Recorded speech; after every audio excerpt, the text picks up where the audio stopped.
Ok, bienvenidos. Mi nombre es Alfredo Rochefort y les voy a hacer la clase de imagenología y laboratorio en la práctica urológica. ¿Ya? A modo de introducción, el apoyo diagnóstico es actualmente indispensable en la urología. ¿Ya? Hay un avance continuo en las técnicas de apoyo y hay que tener criterio en la selección en la que vamos a estar solicitando estos exámenes. Ya hay que ver cómo es la disponibilidad de estos exámenes en el centro en que estamos trabajando, estudiando, el costo que va a involucrar al paciente, el costo al servicio de salud o a la clínica y tomando en cuenta también junto a los costos la utilidad que nos va a dar en el diagnóstico que estamos sospechando. ¿Ok? Entonces vamos a ir la clase primero en la parte de laboratorio, y posteriormente en imagenología con todo lo que está descrito en este índice. Entonces, empezando por las pruebas de laboratorio, eh, dentro de los exámenes más básicos e importantes tenemos el examen de orina completa. ¿Ya? Es un pilar fundamental para la parte inicial del diagnóstico. Es un examen que es de bajo costo, hay una amplia accesibilidad en casi todos los laboratorios, ¿ya? Y el resultado es bastante rápido, en general no se toma más de una hora desde la toma de muestra en estar el resultado. ¿Ok? Se puede solicitar a pacientes que vienen de manera ambulatorio, se puede solicitar en la urgencia y también en pacientes que están hospitalizados, ¿ya? Permite la toma de decisiones y evalúa los aspectos que son el aspecto físico de la orina, la densidad, el pH, el aspecto, también el color y la turbidez, aspectos químicos como la presencia de glucosa, ¿ya? Lo que es importante cuando, por ejemplo, tenemos un paciente que tiene una sospecha de diabetes, vamos a ver la glucosa en general aumentada, inclusive sobre los rangos que mide la máquina, la presencia de proteína, la presencia de nitritos que nos indica infección y aspectos microscópicos donde vamos a ver la presencia de glóbulos rojos, glóbulos blancos, cilindros y también cristales. Okay, acá podemos ver los valores normales de los aspectos que salen en el examen de orina informado, ¿ya? Y acá podemos ver en esta tabla también la interpretación que vamos a ir haciendo, ¿ya? Es un pH que está alcalino, podemos suponer que el paciente pueda tener infecciones con bacterias ureasas positivas y va a tener una mayor predisposición a una litiasis de fosfato. Okay, pacientes que tengan nitritos positivos, hay una alta posibilidad de bacteriuria significativa. Pacientes que tengan leucocitos, que en otros lados también se puede salir como piuria, que es mayor a 10, presencia de infección o inflamación. Y pacientes que tengan hematuria sobre un glóbulo rojo de 3 por campo es microhematuria, y en esos pacientes ya vamos a tener considerado que hay algún... Puede ser un caso benigno, pero en general nos va a llevar a empezar a hacer un diagnóstico y digamos un trabajo para llegar a la causa posible de esa micromaturia. Y la macromaturia en general se define como glóbulos rojos más de 100 por campo, y obviamente que cuando es visible, que no es necesario para eso un examen de orina. Entonces acá vemos un clásico resultado de examen de orina completa. Acá vamos a ver un pH de 6, la densidad, que en general en la urología no lo tomamos mucho en consideración. Acá está con los valores normales, ya lo normal es que deberíamos tener una glucosa negativa, eh, que no se observen cristales, observen escasas bacterias o que no se observen, sin presencia de cilindros, ni leucocitos, ni hematías en el examen microscópico. De repente pueden observar en el examen físico-químico la presencia de hemoglobina o como de sangre que salga positivo, pero lo que más nos va a importar y que nos va a cambiar la conducta va a ser el examen microscópico cuando estamos sospechando hematuria, ¿ya? Entonces acá vamos a ver que los cristales pueden aparecer en presencia o que hay una predisposición de patología litiásica, ¿ya? Presencia de cálculos o predisposición a la patología. Eh, la presencia de cilindros y hialinos se puede ver en pacientes que tengan deshidratación, enfermedad renal crónica, cilindros hemáticos, en pacientes que tengan una glomerulonefritis, y también están los cilindros eh, antipiúricos que son en casos de infecciones importantes, ¿ya? Y cuando haya presencia descrita en el examen microscópico de glóbulos dimórficos, también tenemos que sospechar que el origen sea renal en patologías como una glomerulonefritis.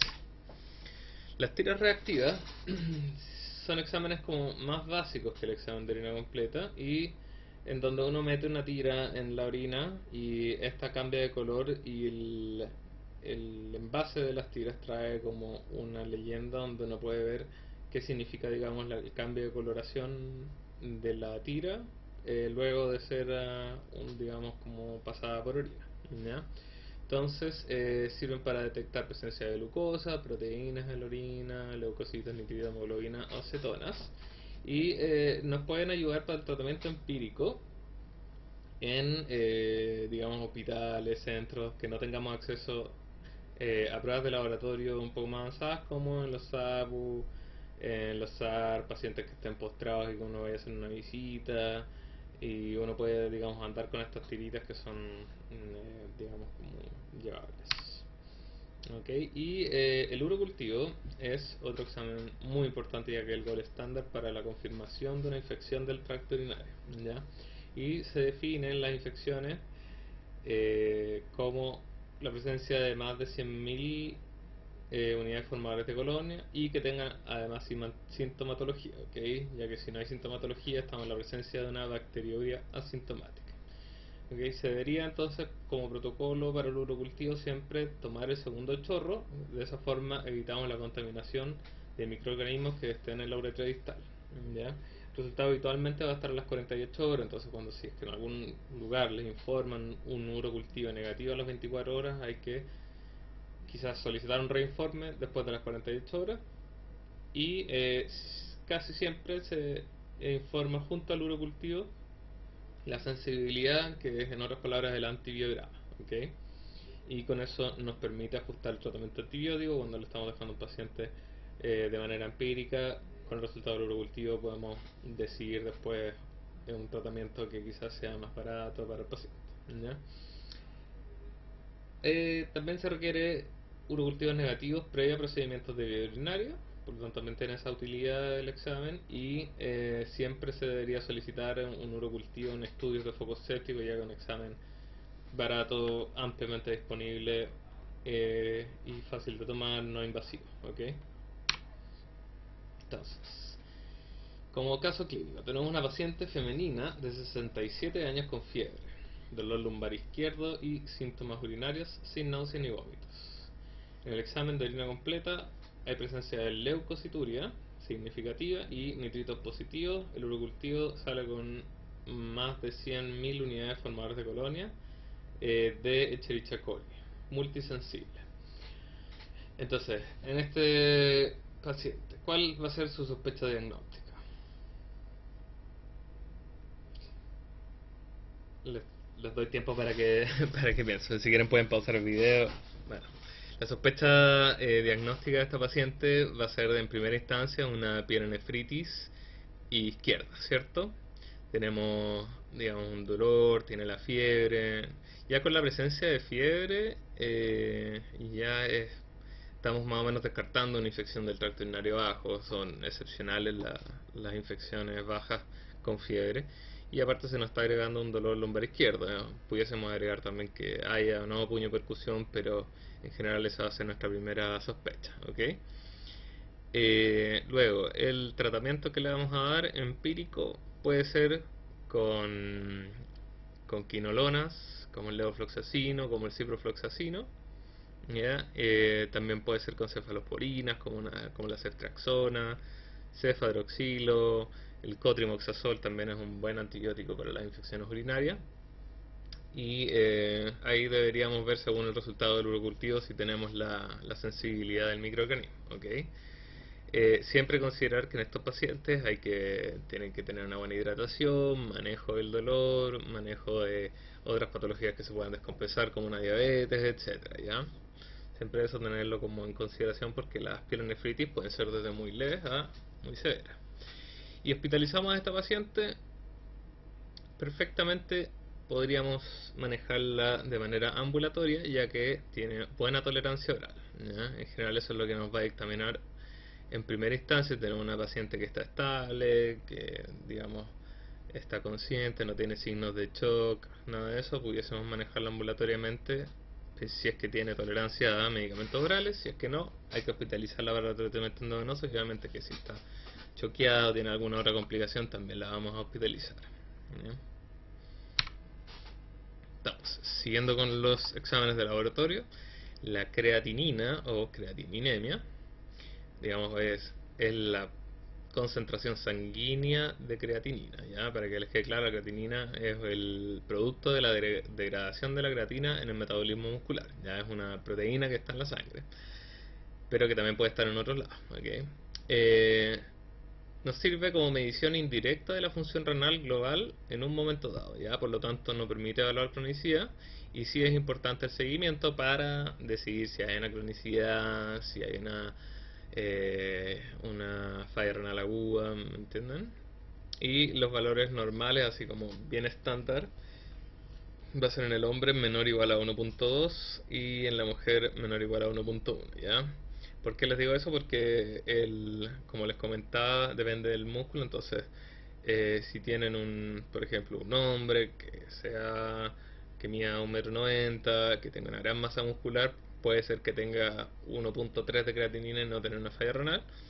Y puede haber una mujer que sea, digamos, viejita, una señora de 80 años, que mida 1,40 m, que no tenga ni una gota de músculo y sin tener una creatinina en 0.9, quizás ella aún esté haciendo una falla renal.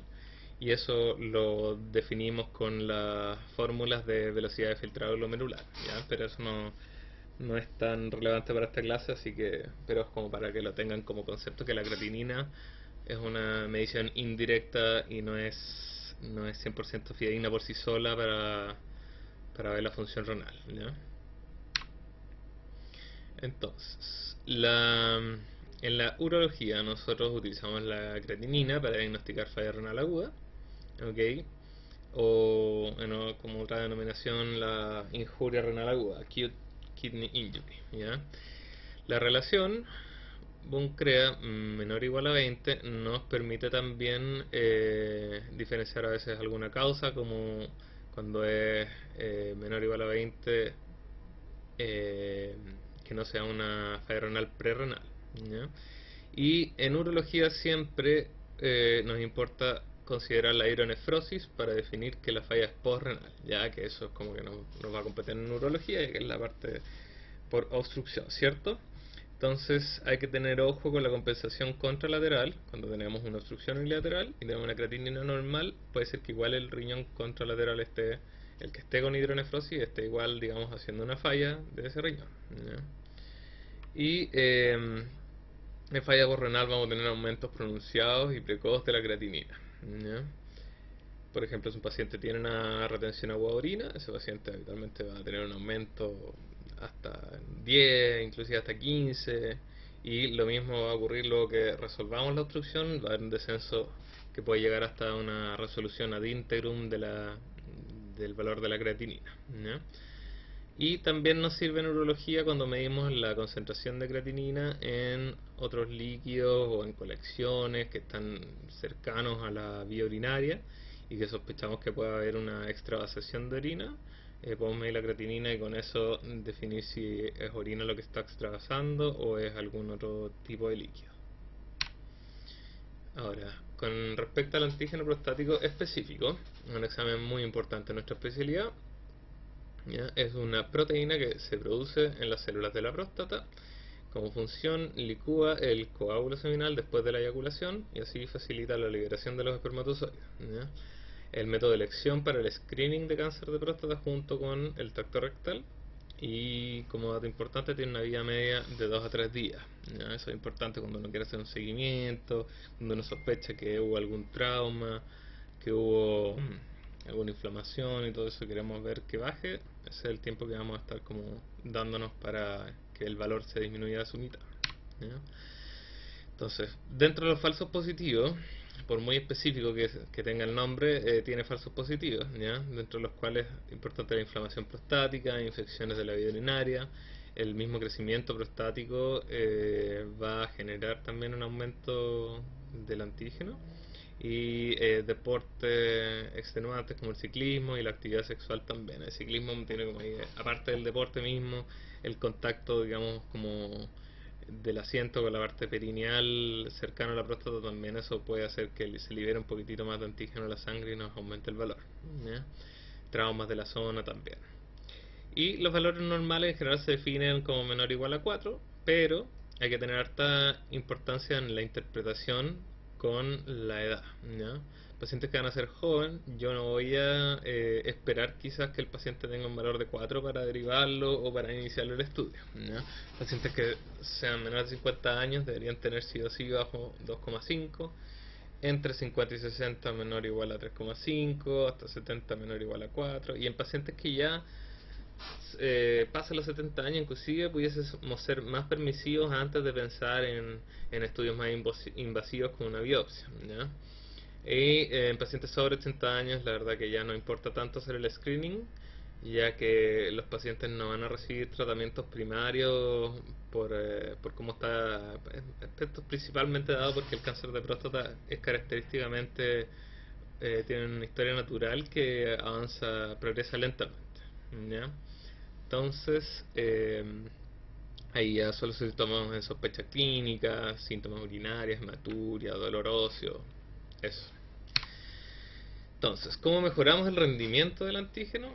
Se define como benigno cuando tenemos una relación del antígeno libre sobre el antígeno total mayor o igual a 25. Ahí tenemos una alta tasa de que sea benigno, ¿ya? La densidad del antígeno, que se mide como peso prostático en gramos, que se ve en la ecografía, sobre el antígeno, si nos da mayor o igual a 0,15, es altamente probable que haya malignidad, ¿ya? Y ahí sí tenemos que probablemente usar alguna técnica más avanzada de diagnóstico. Y también la velocidad de crecimiento del antígeno, con un aumento sobre los 0,75 anual, nos debería hacer llamar la atención sobre ese antígeno. Entonces, como caso clínico, paciente masculino de 62 años, asintomático, con antígeno de 5,8, ¿ya? Y un previo hace un año de 3,9. Una relación libre total de 12%. Una ecografía prostática con un volumen de 35, dándonos es homologable el volumen en cc a los gramos, ya para que sepan. Y eso nos da una densidad de antígeno de 0,16. Intacto rectal no sospechoso. ¿Cuál sería su sospecha diagnóstica en este paciente? En este paciente uno tiene que ir a descartar un posible cáncer de próstata, ¿ya? Puede ser que no lo tenga, pero tenemos que ir porque tiene ya por lo menos unos 3 criterios de los que dijimos previamente, ¿cierto? Tiene antígeno elevado para su edad, tiene una relación que no es sobre el 25% del libre total, tiene una densidad que es mayor a 0,15 y tiene un aumento de la velocidad del crecimiento de más de 0,75. Entonces, por lo tanto, tenemos que ir a descartar, ¿ya? Y ¿cuál sería nuestra conducta? Si ustedes están en APS, hay que derivar.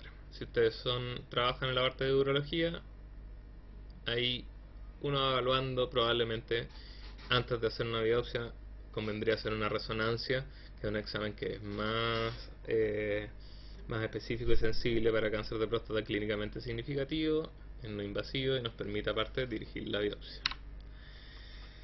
Eso con respecto a las pruebas de laboratorio. Ahora vamos a pasar a la parte de imagenología. Entonces, vamos comenzando con lo más básico, que es la radiología. También tiene sus usos que cada vez van disminuyendo en la práctica urológica. Ahí podemos ver una foto de dos, digamos, cálculos coroliformes y que se ven radiopacos en la radiografía, y que dibujan la silueta de los riñones. Okay, acá tenemos una radiografía renal y vesical.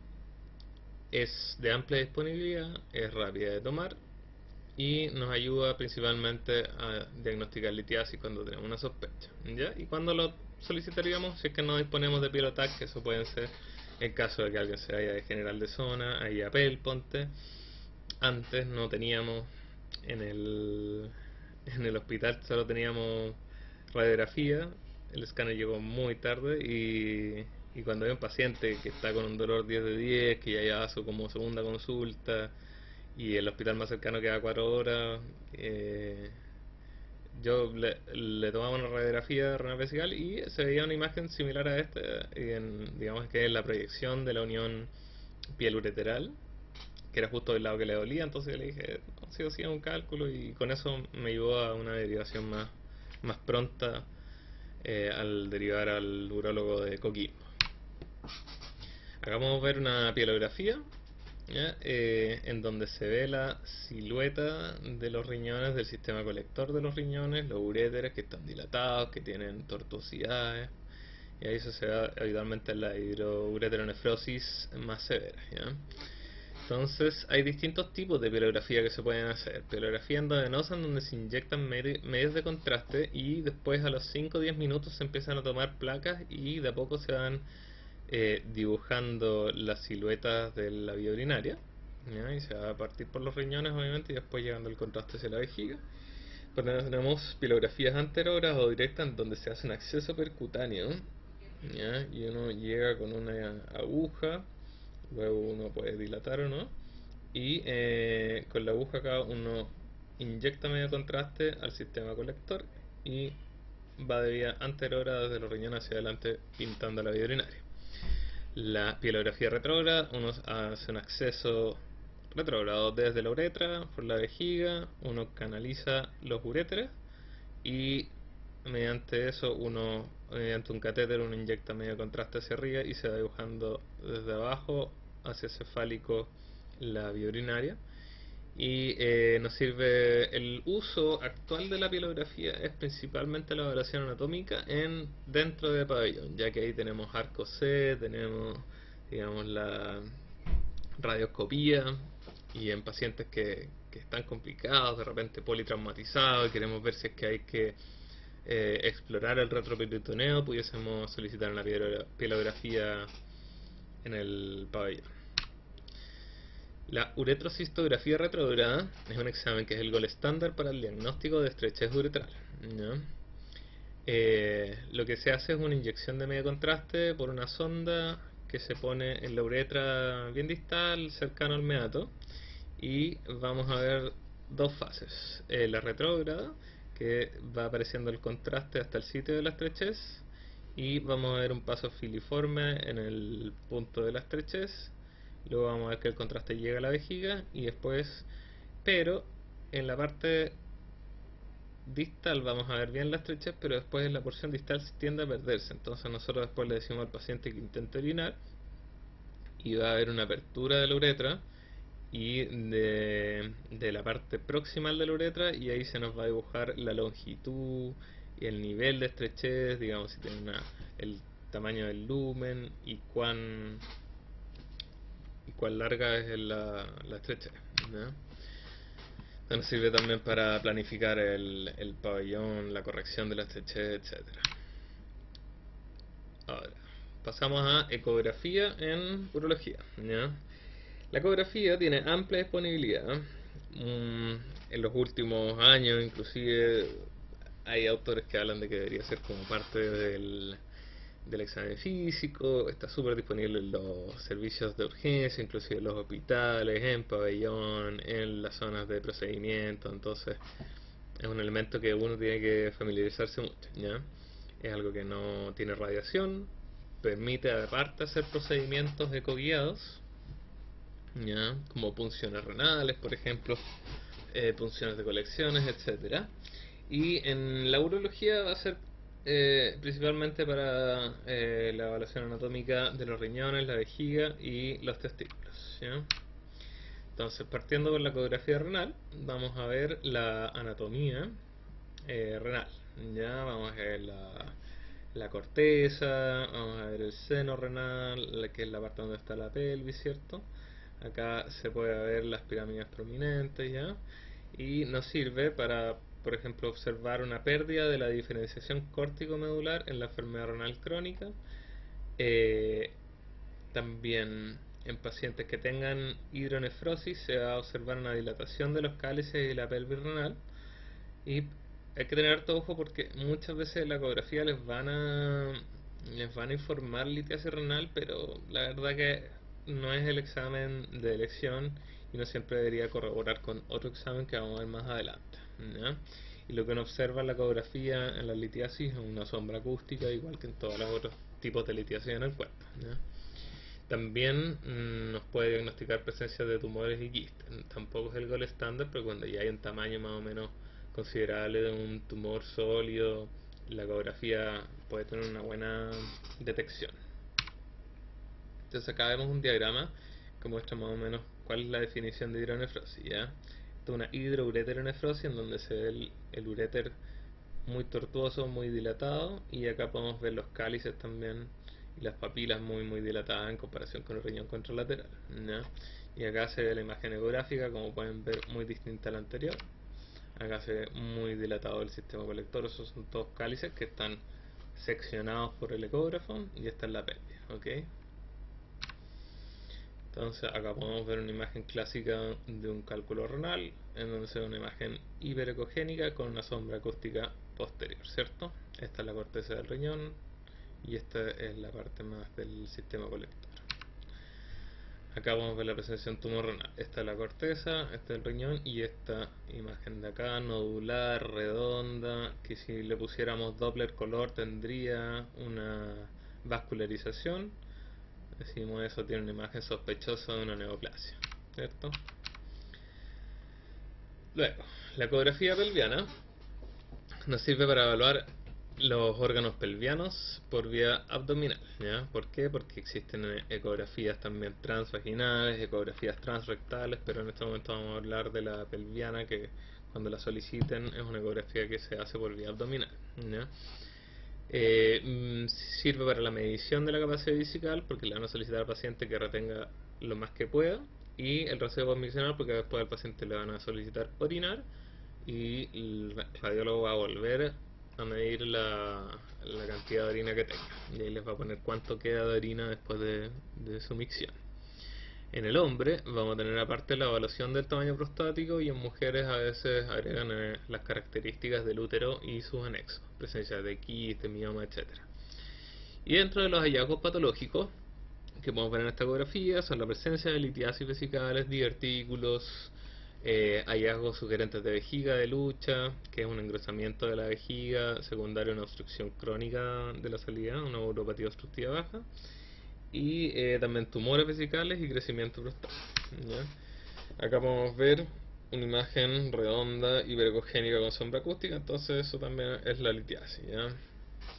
Acá podemos ver una próstata que está agrandada, que indenta la vejiga, que inclusive sobrepasa como la línea al borde vesical habitual, y en este corte que es sagital podemos ver que inclusive tiene como una protrusión hacia adentro, y eso es lo que nosotros llamamos un lóbulo medio, y esto también se puede medir cuando uno pasa una línea sobre esta protrusión, y después pasamos a otra línea, el índice de protrusión prostática, y ese valor se asocia con el grado de obstrucción que puede tener la próstata para la salida de la orina.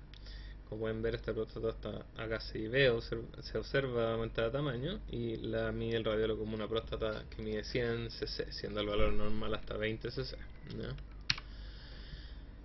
En esta imagen vemos la vejiga y vemos que tiene acá una comunicación y como otra cavidad. Entonces eso sería un divertículo vesical, ¿ya? Y eso habitualmente va asociado a también una uropatía obstructiva crónica, ¿ya?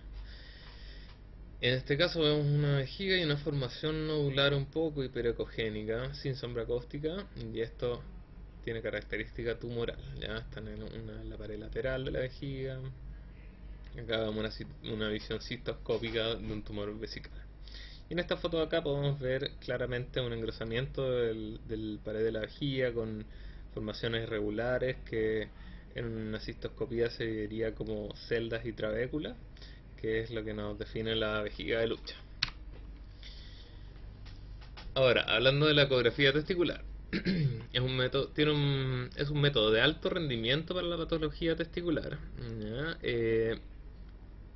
Ya que hay una proximidad del transductor al órgano. ¿Por qué? Porque tenemos, digamos, la piel directamente en el testículo, a diferencia, por ejemplo, de la ecografía abdominal o vesical, en donde hay que pasar por un montón de otras capas y una gran distancia hacia el órgano. Entonces eso nos da una alta definición en este tipo de ecografía, ¿ya? Me permite evaluar la anatomía eh, de los testículos, del epidimo, del cordón espermático, y dentro de los hallazgos patológicos habituales que vamos a observar va a estar el varicocele, que hay que evaluarlo con el flujo Doppler, tumores testiculares, presencia de epididimitis aguda, hidrocele, quistes testiculares, espermatocele, microcalcificaciones. Y a veces en pacientes de urgencia nunca olvidarse de las torsiones testiculares, en donde va a primar la ausencia de flujo en el Doppler, ¿ya? Entonces acá en la ecografía vemos un hallazgo clásico de microlitiasis testicular, que en general se pudiese asociar a mayor riesgo de malignidad, pero por ahora no hay que tomar ninguna conducta cuando ustedes vean esto, sino considerarlo como un hallazgo normal. Bueno, acá vemos un quiste del epidimo, este es el testículo, este es donde debería estar el epidimo, y acá se ve un corte transversal, digamos, del quiste, una formación hipocogénica. Acá vemos un testículo con una lesión que es hipoecogénica, bien delimitada, intratesticular, y eso debería ser un tumor testicular, ¿ya? Eso es lo que nosotros tenemos que pensar si viésemos esa imagen, y en general lo que le agrega el radiólogo va a ser un Doppler, ver que está vascularizado, y eso es altamente sospechoso en una neoplasia de células germinales. Otros hallazgos como este, ahí vemos el testículo sano con líquido entre las capas de la túnica vaginal, y eso se define como hidrocele, ¿ya? Y acá vemos un cordón espermático y vemos vasos dilatados y tortuosos con reflujo durante la valsalva, y eso se ve en el Doppler y nos diagnostica un varicocele, ¿ya? Y acá podemos ver un testículo con un leve hidrocele reactivo, con un gran aumento de volumen del epidimo, con ese bastante irregular también, y acá vemos que tiene un gran aumento del flujo Doppler, y eso es concordante con una inflamación del epidimo, entonces una epididimitis aguda. Entonces acá tenemos un caso de un varón de 29 años, aumento de volumen testicular izquierdo de un mes de evolución, indurado a la palpación, no doloroso y no tiene otros síntomas asociados. Solo comenta como antecedente importante que tuvo una criptorquía operada del mismo testículo cuando tenía un año. Entonces, ¿cuál sería nuestra sospecha diagnóstica?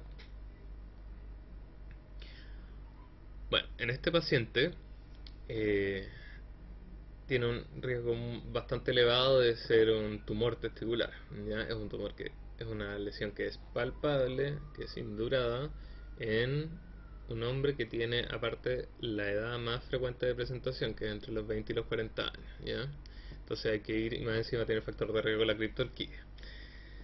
Entonces con él sí o sí tenemos que solicitar una ecografía y derivarlo, ¿cómo se llama esto?, lo antes posible a un centro donde se maneje los tumores testiculares, ¿ok? ¿Y cuáles van a ser los hallazgos esperados? Como mencioné previamente, una lesión nodular, hipocogénica, vascularizada, intratesticular, ¿ya? Cuando es extratesticular cambia el panorama y el riesgo de malignidad baja bastante. Entonces eso es lo que hay que estar esperando, ¿ya? Ahora, pasando a el escáner. La tomografía computarizada tiene una alta precisión en los diagnósticos, ¿ya? Y tiene una amplia utilidad en nuestra práctica para diagnóstico de patologías, para seguimiento de enfermedades oncológicas, para tipificación de cáncer, y también en planificación prequirúrgica, cuando vemos la litiasis, por ejemplo, queremos ver el tamaño, la ubicación, vemos si es que necesitamos hacer por ejemplo, un acceso percutáneo para un cálculo coraliforme, o una cirugía endoscópica del tercio medio del uréter.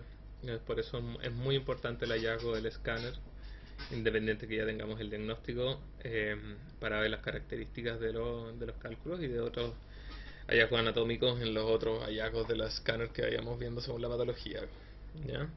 Entonces, un examen que tiene mayor radiación eso un poco los contras: hay menor disponibilidad y se utiliza medio contraste, ¿ya? Y eso puede, en algunos pacientes que tienen alergia al yodo, puede generar reacciones bastante adversas, entonces hay que tener ojo con eso. Y la temida falla renal, que está cada día más en boga en pacientes en donde se justifique el escáner contrastado, que haya sospecha de, por ejemplo, una patología oncológica, nunca deberíamos dejar de solicitarlo, ¿ya? Pero siempre hay que tenerlo en consideración, y a veces, si es que un paciente tiene enfermedad renal crónica, solicitar una evaluación por el nefrólogo no está de más.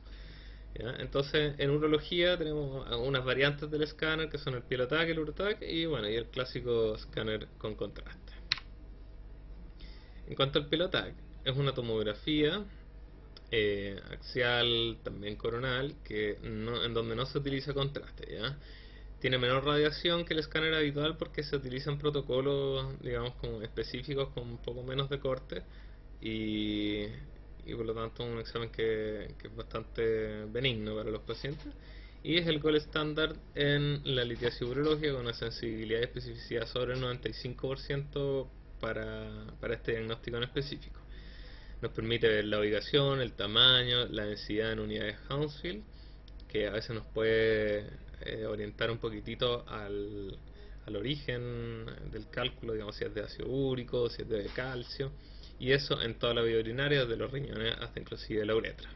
¿Ya? Y puse ahí ojo con los fleolitos, porque a veces muy proximal al uréter, cuando el uréter no está dilatado como en la foto, se pueden observar formaciones cálcicas redondas similares a los cálculos, y si uno no tiene como una experiencia adecuada en ver estas imágenes puede pensar que es un cálculo, pero así que hay que tener ojo con eso, ¿ya? Acá podemos ver en la foto una dilatación renal izquierda, ¿cierto? Una hidroureter nefrosis, acá se ve un poco tortuoso el uréter, bien dilatado comparado con el contralateral, y acá vemos la presencia de un cálculo de uréter distal, ¿cierto? El uréter se divide en tres porciones y tiene dos estrecheces fisiológicas en donde se tienden a impactar los cálculos, que es acá en la unión piel ureteral, acá el cruce con los vasos ilíacos, y acá en la llegada del uréter a la vejiga, ¿ya? Acá también se ve un cálculo más en uréter proximal. Acá pueden ver un corte axial en donde se ve la presencia de litiasis muy pequeña, entonces como pueden ver sirve para diagnosticar litiasis de todos los tamaños. Acá inclusive muy chiquititos se los pueden ver ahí, que están dentro de los cálices, probablemente sin generar ningún tipo de molestia, ya que el cálculo va a generarle un cólico cuando esté bajando por el uréter, ¿ya? Si llega un paciente que está con un dolor lumbar y en el escáner ven que tiene microlitiasis, probablemente el dolor lumbar va a ser de otra causa y no que sean los cálculos, ¿ya? Entonces, acá tenemos un escáner de abdomen y pelvis con contraste, que es principalmente indicado en urología cuando queremos caracterizar las masas renales sospechosas, ¿ya? Y la característica de estas masas es que captan contraste, ¿ya? Y aún más que los tumores habituales. Por ejemplo, comparados con los linfomas, cuando inclusive linfomas renales no captan tanto contraste como si lo captan los carcinomas de células renales. Y esto es porque el tejido renal tiende a ser muy vascularizado, y por lo tanto los tumores que se derivan de las células renales también lo son y captan bastante contraste. Como pueden ver acá en la foto, he visto un riñón que pinta bastante con el contraste, y el tumor también, con áreas necróticas que por eso se ven como un poco más hipointensas, ¿ya? Y también nos sirve para la tipificación de patologías tumorales de la vía urinaria, ¿ya? Y ahí, cuando vamos a tipificar, vamos a extender la tórax para ver si es que hay presencia de nódulos pulmonares en el contexto de su patología oncológica. Y también nos sirve para diagnósticos diferenciales, cuando tenemos hematuria, cuando tenemos dolor, ya nos va a ver, digamos, todo el panorama desde el hígado, el riñón, la uretra, la vejiga, vesícula, etcétera. Ya nos ve como todo el cuerpo. El Urotac, ya es un escáner que es trifásico. También se utiliza el contraste, entonces hay una fase inicial que se hace sin el contraste, luego se pone el contraste y se da una fase venosa, y por último se tiene que solicitar una fase de eliminación a los 5 o 10 minutos. O sea, si ustedes solicitan el Urotac, les van a dar con las tres fases, ¿ya? Y a veces le agregan una cuarta, que es la fase arterial. ¿ya? Y nos sirve como una evaluación precisa de la morfología de la vía urinaria, ¿ya? Y de esa forma es el examen de elección para el estudio de la hematuria y de lesiones de vía urinaria, ¿ok? ¿Por qué hematuria? Porque ahí podemos ver en cualquier parte si es que hay algún tipo de tumor que esté, o de cualquier otra cosa, por ejemplo, como ver presencia de cálculos, presencia de tumores, a veces vasos y alguna otra cosa que esté provocando la hematuria, ¿ya? Por ejemplo, en este Urotac podemos ver ahí la fase de eliminación en donde el contraste está enfocado en la vía urinaria. Acá se ve una vía urinaria normal, en cambio acá podemos ver un defecto de Jenner, ¿ya? Se ve esta como lesión papilar en donde el contraste no logra meterse. Entonces ahí estamos suponiendo que hay un tumor y el contraste está en la parte donde debería estar la orina, ¿cierto? Y acá vemos el contraste normal en la vía urinaria en el sistema colector de un corte axial de un riñón. Y acá vemos que también hay contraste, pero empieza a haber contraste fuera del riñón. Acá vemos en el retroperitoneo. Y aquí se ve en la flechita que hay contraste, por lo tanto ahí hay una sospecha de lesión de la vía urinaria. Acá es bien claro que hay, digamos, contraste fuera del riñón, ya hay una extravasación. Caso clínico. Entonces ahora tenemos un varón de 45 años con dolor de inicio súbito de 3 horas de evolución, EVA 8 de 10, tipo cólico en flanco derecho, hematuria macroscópica intermitente. Un examen de orina completa muestra 50-70 glóbulos rojos por campo, un pH 5.5 y cristales de uratos amorfos. Entonces, ¿cuál sería la sospecha diagnóstica en este paciente? Bueno, en este paciente es bastante obvio el cuadro, sumado más encima al examen de orina completa, en donde tenemos una alta sospecha de que sea un cólico renal secundario a un cálculo impactado, ¿cierto? Y en este paciente, ¿cuál sería el manejo adecuado? El manejo debería partir, pues, ya tenemos un paciente que nos contó su historia, que quizás venga, por ejemplo, derivado ya con un resultado de examen que se tomó antes, o que le hagamos una tira que nos muestre que tenga glóbulos rojos y que tenga un pH 5.5. En ese paciente, lo que primero tenemos que hacer es solicitar exámenes básicos, ver una creatinina para ver la función renal, podemos solicitar una hemograma y PCR para descartar de que tenga alguna infección sobreagregada al cuadro del cólico, ya que tendríamos que hospitalizarlo. Eh, y bueno, creatinina, la función renal. Y en este paciente vamos a manejarle el dolor, siempre endovenoso porque son dolores muy intensos. ¿Ya? ¿Y cuál va a ser el examen a solicitarle? Un Piel-O-Tag, ¿cierto? Porque el Piel-O-Tag es el gol estándar cuando estamos en una sospecha de cálculo renal. Ahora, no van a pecar si es que le solicitan un escáner contrastado, si es que tienen una duda de que pueda ser un dolor de otra índole, ya que el escáner contrastado muchas veces viene con una fase sin contraste y va a permitir también el diagnóstico eh, de cálculo renal, pero el Piel-O-Tag es, si es que están así como con alta sospecha, el examen a solicitar, ¿no? Entonces le solicitamos el Piel-O-Tag y muestra una litiasis de 8 milímetros en ureter proximal derecho asociado a una hidronefrosis ipsilateral. Por lo tanto tenemos ahí nuestro diagnóstico del caso y ahí él va primero el manejo del dolor de la urgencia, después probablemente vamos a solicitar un manejo expulsivo, ¿ya? Y una derivación pronta al urólogo para que evalúe según el seguimiento del paciente, obviamente descartando cualquier complicación o indicaciones para hospitalizar a este paciente, pero no es el fin de esta clase, así que no lo vamos a comentar. Y finalizando, pasando a la resonancia nuclear magnética, es un examen de alta precisión para la evaluación de tejidos blandos. Ya tiene una muy buena resolución. Y los contras de este examen es que es de alto costo y bueno, tiene poca disponibilidad y toma tiempo. La toma del examen que puede llegar a ser entre media hora, 60 minutos. Hay pacientes, especialmente los más abuelitos, que tienen claustrofobia y no toleran el examen, entonces hay que hacerlo con sedación. Por lo tanto, tiene ese problema en la resonancia, ¿ya? Está la resonancia de próstata como una herramienta muy útil en la urología. Está validada para la detección de cáncer de próstata clínicamente significativa, ¿ya? La sensibilidad es cercana al 90% y la especificidad del 85%, lo cual es harto mejor que el antígeno en todas sus variedades.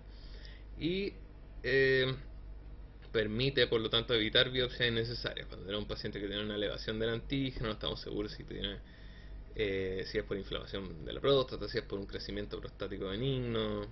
Entonces, a ese paciente le podemos solicitar la resonancia, y si la resonancia nos sale, digamos, como poco sugerente, podemos quedarnos bastante tranquilos, ya dado su alta sensibilidad.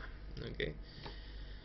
Y nos sirve además para evaluar cuando ya tenemos así sugerente de cáncer prostático significativo, la invasión local, compromiso de cápsula prostática, presencia de linfonodos pelvianos comprometidos. ¿Ya? También nos permite dirigir el procedimiento cuando estamos haciendo una biopsia al saber la localización de la lesión, ¿ya? Porque antes de la resonancia se hacían biopsias sistemáticas, se pinchaban varios sitios y uno esperaba encontrar algún tumor, pero acá lo hacemos más dirigido, que es lo que se llama biopsia cognitiva, ¿ya?